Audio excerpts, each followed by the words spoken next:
Radhe Radhe everyone, स्वागत करती हूँ आप सभी का आज के इस वीडियो में।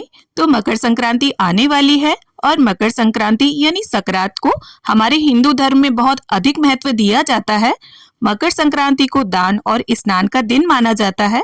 मकर संक्रांति के दिन किया गया दान हमें अनंत गुना फल देता है, इसीलिए मकर संक्रांति के दिन दान करना बहुत ही शुभ माना जाता है। सभी लोग अपने अपने सामर्थ्य के अनुसार कम या ज्यादा पर दान जरूर करते हैं। तो आइए जान लेते हैं कि मकर संक्रांति के दिन कौन कौन सी ऐसी 7 सबसे महत्वपूर्ण चीजों का दान करना आपके लिए रहेगा बेहद शुभ। और इससे पहले मैं आपको बता दूं कि साल 2025 में मकर संक्रांति का पर्व 14 जनवरी दिन मंगलवार को ही मनाया जाएगा। तो जैसा कि आप सभी जानते हैं कि पिछले 2-3 वर्षों से मकर संक्रांति के पर्व की तिथि को लेकर दुविधा की स्थिति बनी हुई थी। कई ने मकर संक्रांति 14 जनवरी को मनाई और कई ने 15 जनवरी को, लेकिन इस वर्ष यानी साल 2025 में मकर संक्रांति का महापर्व 14 जनवरी दिन मंगलवार को ही मनाया जाएगा। तो चलिए देख लेते हैं हम वो 7 वस्तुएं, और इन वस्तुओं के महत्व के विषय में भी मैं आपको बताती जाऊंगी। तो पहली और सबसे महत्वपूर्ण वो वस्तु है खिचड़ी। मकर संक्रांति का एक नाम खिचड़ी पर्व भी है। और देखिए हमारे यहाँ पर हरी मूंग की दाल चावलों में मिक्स की जाती है। बहुत से लोग काली उड़द की दाल भी मिक्स करते हैं और इस दिन खिचड़ी बनाई भी जाती है और दान भी की जाती है। खिचड़ी का दान करने से हमें अक्षय फल की प्राप्ति होती है। और ध्यान रखें, खिचड़ी आपको चावल और दाल मिक्स करके ही दान करनी है। और खिचड़ी का जो चावल है वो आप टूटा भी ले सकते हैं और जरूरी नहीं है वजन करके आप खिचड़ी का दान करें। जितना आपका सामर्थ्य हो उतना उस हिसाब से आप दान कर सकते हैं। 1 कटोरी, 2 कटोरी, 1 किलो, 2 किलो, जैसा आप चाहें। अब इसके साथ ही दूसरी वो वस्तु है तिल और तीसरी वो वस्तु है गुड़। तो मकर संक्रांति के पर्व को तिल संक्रांति भी कहा जाता है। और यहाँ पर देखिए मैंने सफेद तिल लिए हैं। आप सफेद तिल की जगह पर काले तिल भी दान कर सकते हैं। इसका भी एक अलग ही महत्व है। मकर संक्रांति के दिन पर तिल दान करने से शुभ फलों का कभी भी अंत नहीं होता। इस दिन पर किए गए तिल दान का महत्व जो है वो अन्य दिनों की अपेक्षा 10 गुना अधिक होता है। मकर संक्रांति के दिन तिल से बनी मिठाई ब्राह्मणों को या जरूरतमंदों को दान करने से किसी भी प्रकार के कर्ज से मुक्ति प्राप्त करने का जो मार्ग है वो सरल हो जाता है।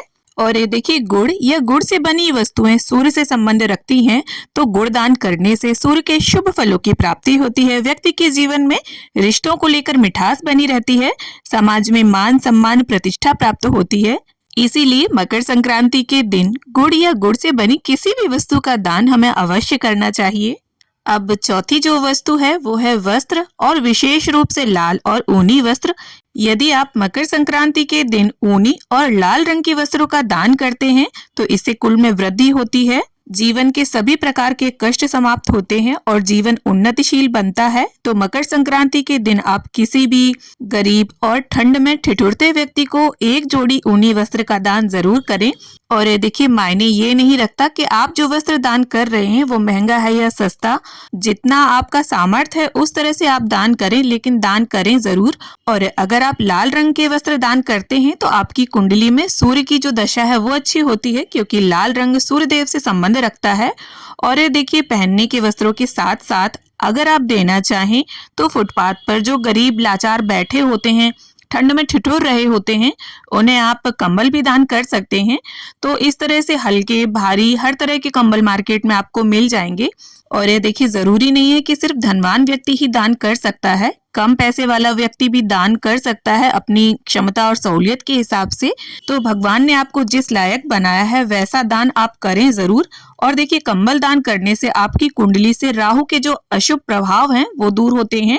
और विशेष रूप से अगर आप काले रंग का कंबल जो है वो दान करते हैं तो आप अपनी सहूलियत के हिसाब से वस्त्र, हल्के या भारी कंबल, शॉल जो देना चाहें वो दान कर सकते हैं। और ये देखिए दान करते समय आपको एक बात का विशेष ध्यान रखना है कि जो भी वस्तु आप दान करें पुरानी ना हो, इस्तेमाल की हुई ना हो और कहीं से भी कटी फटी ना हो। हमेशा हमें नई वस्तु का ही दान करना चाहिए। अब 5वीं जो वस्तु है वो है सप्तधान। तो सबसे पहले आप ये देख लीजिए कि सप्तधान में कौन कौन से अनाज आते हैं। तो 7 तरह के अनाज होते हैं सप्तधान में, जिसे सतनजा भी बोला जाता है।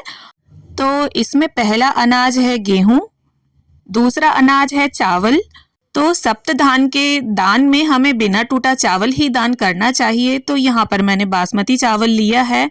देखिए, खिचड़ी जो आप दान करेंगे उसमें आप टूटा चावल भी प्रयोग कर सकते हैं, लेकिन सप्त धान के अनाज में हमें बिना टूटा चावल ही दान करना चाहिए। अब सप्त धान का जो तीसरा अनाज है उसमें आता है जौ। और सप्त धान में ये आपको जरूर रखना है, क्योंकि जौ पृथ्वी पर पैदा होने वाला पहला अनाज है। अब इसके साथ ही चौथा अनाज है काली उड़द। तो यहाँ पर देखिए, काली उड़द अगर आपके पास ना हो तो आप इसकी जगह पर हरी मूंग की दाल भी ले सकते हैं या मसूर की दाल भी रख सकते हैं। और यहाँ देखिए, मैंने साबुत अनाज आपको दिखाए हैं। आप दले हुए अनाज भी ले सकते हैं, और कोई अनाज ना हो तो उसकी जगह पर आप दूसरा अनाज भी रख सकते हैं। अब इसके साथ पांचवा जो अनाज है वो है चना। तो यहाँ पर मैंने साबुत चने लिए हैं, आप चने की दाल भी ले सकते हैं। और ये सप्त धान जो है वो आपको किसी भी किराना के शॉप में आराम से मिल जाएगा। अब इसके साथ ही सप्त धान का जो छठवां अनाज है वो यहाँ पर मैंने सोयाबीन लिया है। आप सोयाबीन की जगह पर मटर या राजमा या रमासा ये भी रख सकते हैं। अब सातवां जो अनाज है वो है कंगनी। तो यहाँ पर मैंने कंगनी ली है, आप बाजरा भी ले सकते हैं इसकी जगह पर। और देखिए, बहुत से लोग सप्त धान में तिल भी रखते हैं, लेकिन तिल जो है वो अनाज में नहीं आता। और देखिए, ये जो सप्त धान है तो बहुत से लोग देखिए वजन के हिसाब से इसको मकर संक्रांति के दिन निकालते हैं और इसको दलवा कर चिड़ियों को डालते हैं, और बहुत से लोग बहुत छोटा छोटा दलवा कर चींटियों को डालते हैं। और देखिए, अगर आप चींटियों के लिए सप्त धान का दान निकालते हैं तो इसमें आप थोड़ा सा घी और बूरा, चीनी या गुड़ भी जरूर मिक्स कर दें। और देखिए, सप्त धान के दान से जीवन में धन धान्य की कभी कमी नहीं रहती। दान करने वाले के जीवन में, उसके परिवार में सदैव समृद्धि का वास रहता है। और सप्त धान का दान सभी ग्रह दोषों को शांत करता है। अब इसके साथ ही देखिए, दान में छठवीं जो वस्तु है वो होती है घी। और अगर आपको गाय के दूध से बना घी मिल जाता है तो आप थोड़ा सा ही सही पर घी का दान जरूर करें। और देखिए, मकर संक्रांति के दिन शुद्ध घी का दान करने से व्यक्ति के जीवन में रोग नहीं रहता, किसी भी तरह का क्लेश नहीं रहता जीवन में। और घी दान करने से नौकरी और व्यवसाय में उन्नति प्राप्त होती है। अब सातवीं जो वस्तु है वह बहुत विशेष है और बहुत ध्यान पूर्वक इसका दान करना चाहिए। हमेशा इसका दान नहीं किया जाता। अगर आप अन्न का दान करते हैं तब साथ में ये दान किया जाता है। और ये वस्तु है नमक। तो यहाँ पर मैंने रॉक सॉल्ट यानी सेंधा नमक लिया है। आप किसी भी तरह का कोई भी नमक ले सकते हैं। तो नमक के साथ आप किसी भी एक अन्न का दान जरूर करें। और मकर संक्रांति के दिन नमक दान करने से कुंडली में किसी भी प्रकार की जो अज्ञात बाधा है, जिसका कोई भी समाधान नहीं मिल रहा होता है, और नमक दान करने से उस अज्ञात बाधा का अंत होता है। हमारे पितरों को तृप्ति और शांति मिलती है। तो नमक का दान जो है वो बहुत ही उत्तम दान है। अब देखिए, अगर आप वस्तुएं अलग अलग दान करते हैं, जैसे वस्त्र, कंबल या खाने पीने की कोई वस्तु, जो भी आप दान करेंगे उसके ऊपर आपको दक्षिणा जरूर रखनी है। इससे क्या होता है, दान में अगर कोई कमी होती है तो वो पूरी हो जाती है। अगर आप वस्त्र दान कर रहे हैं तो उसके ऊपर रखें, सप्त धान का दान कर रहे हैं तो उसके ऊपर रखें। और अगर आप देखिए सभी वस्तुएं एक साथ दान कर रहे हैं एक ही व्यक्ति को, तब आपको अलग अलग दक्षिणा रखने की जरूरत नहीं है। और अगर अलग अलग व्यक्तियों को कर रहे हैं तब आपको अलग अलग दक्षिणा रखनी पड़ेगी। और ये देखिए, मकर संक्रांति के दिन आप सुबह सवेरे स्नान आदि करके जो भी सामग्री दान करने का आपने संकल्प लिया है उस सामग्री को निकाल कर रख दें, और हाथ में थोड़ा सा जल लेकर उस सामग्री के आसपास फेर दें। इससे सामान जो है वो मिनस जाएगा। फिर आप दिन में कभी भी इस सामान को दान कर सकते हैं। और दान जो है वो हमेशा चलकर देकर आना चाहिए, और अपने दोनों हाथों में दान लेकर सामग्री जो भी आपको दान करनी है, दान लेने वाले के दोनों हाथों में उसे ससम्मान देना चाहिए। और दान जो है वो हमेशा खुश होकर देना चाहिए। ये नहीं आपने कोई वस्तु दान कर दी और आप पीछे से पछताएं कि मैंने उसे महंगा दे दिया, इतने का देता तो ठीक रहता। ऐसा आपको बिल्कुल नहीं सोचना है। पहले से ही अपनी शक्ति और सामर्थ्य के अनुसार आप दान करें, और दान देने के बाद आप उसे बिल्कुल पूरी तरीके से भूल जाएं। तो उम्मीद करती हूँ वीडियो आप सभी के लिए हेल्पफुल रहे। वीडियो अगर थोड़ी भी अच्छी लगी हो, थोड़ी भी पसंद आई हो, तो वीडियो को लाइक करें, शेयर करें, और मेरे साथ जुड़े रहने के लिए चैनल को सब्सक्राइब कर लें।